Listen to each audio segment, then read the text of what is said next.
और transparent sphere of refractive index mu, एक transparent sphere है जिसका रिफ्रैक्टिव इंडेक्स म्यू है, radius of curvature R is kept in air, air हवा में रखा, a point objective is placed at distance d from the surface of sphere so that real image ये आपने school में पढ़ा होगा, real virtual, real image is formed at the same distance d from exactly opposite side of sphere. Distance d कितना होगा, distance d कितना होगा ये वो बोलना चाह रहा है, डिस्टेंस d कितना होगा ये वो पूछ रहा है। सबसे पहली बात एक स्पीयर बना दो, एक स्पीयर बना दो, एक स्पीयर बना दिया, यहां से एक ऑब्जेक्ट रखा हुआ था d डिस्टेंस पे, इधर से एक इमेज बनेगा d डिस्टेंस पे,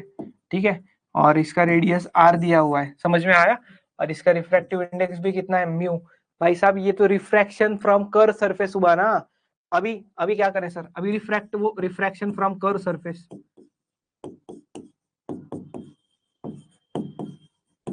यही फॉर्मूला होता है। अभी कैसे करोगे, डिस्टेंस d पूछा हुआ है, क्या पूछा हुआ है, डिस्टेंस d, कैसे निकालते हैं मैं बताता हूं आपको, ध्यान देना बस थोड़ा सा। म्यू टू जो है ना बेटा, म्यू टू को म्यू ले लेना, ये स्पीयर का रिफ्रैक्टिव इंडेक्स, म्यू वन को 1 ले लेना, 1 क्यों लिया, एयर, कुछ बोला नहीं है ना, देन इसके साथ जो v है ना उस v को इंफिनिटी पुट करना, रीजन बताता हूं, और u जो है ना, u जो है वो u को u ही रखना, ठीक है, ये u ही आपको d बोलेगा,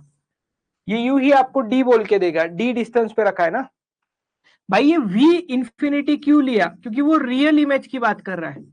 रियल इमेज की बात कर रहा है, यहां से इनफाइनाइट नंबर ऑफ रेज जाएंगे, फिर वो रिफ्रैक्ट होंगे, यहां से बहुत सारी चीजें इसमें, बस याद रखना रिफ्रैक्शन थ्रू स्पेरिकल सरफेस पे क्वेश्चन आता है और आपको रियल इमेज बोलता है तो आपको v इंफिनिटी लेना है, रीजन ये है कि वो इंफिनिटी पे जाके फॉर्म होगा, क्या होगा, वो इंफिनिटी पे जाके फॉर्म होगा, इसलिए उसको इंफिनिटी लेना है। ठीक है सर, चलो सॉल्व करते हैं क्वेश्चन को सॉल्व करते हैं, कोई दिक्कत नहीं आएगा। म्यू टू के जगह म्यू पुट करने वाले हो, v के जगह इंफिनिटी पुट करोगे, माइनस म्यू वन था ना, हाँ म्यू वन के जगह 1 divided by d is equals to, इधर क्या पुट कर दोगे, म्यू टू को mu minus 1 divided by r। भाई साहब ये तो सबको पता है, mu by infinity, anything divided by infinity क्या होता है, एनीथिंग डिवाइडेड बाय इंफिनिटी क्या होता है, 0 होता है, तो यहाँ पे क्या बचा, -1/d is equals to mu -1/r। Reciprocal कर दो ना इसका, रेसिप्रोकल करोगे तो d is equals to r minus D divided by mu -1। और ये d माइनस क्यों बता रहा है, निगेटिव साइन क्या बता रहा है, बस उसका पोजीशन बता रहा है,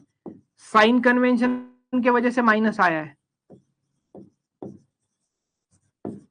साइन कन्वेंशन के वजह से आया है, तो हमें तो वो साइन कन्वेंशन से मतलब नहीं, हमें तो r बाय म्यू -1 से मतलब है, सो r बाय म्यू -1।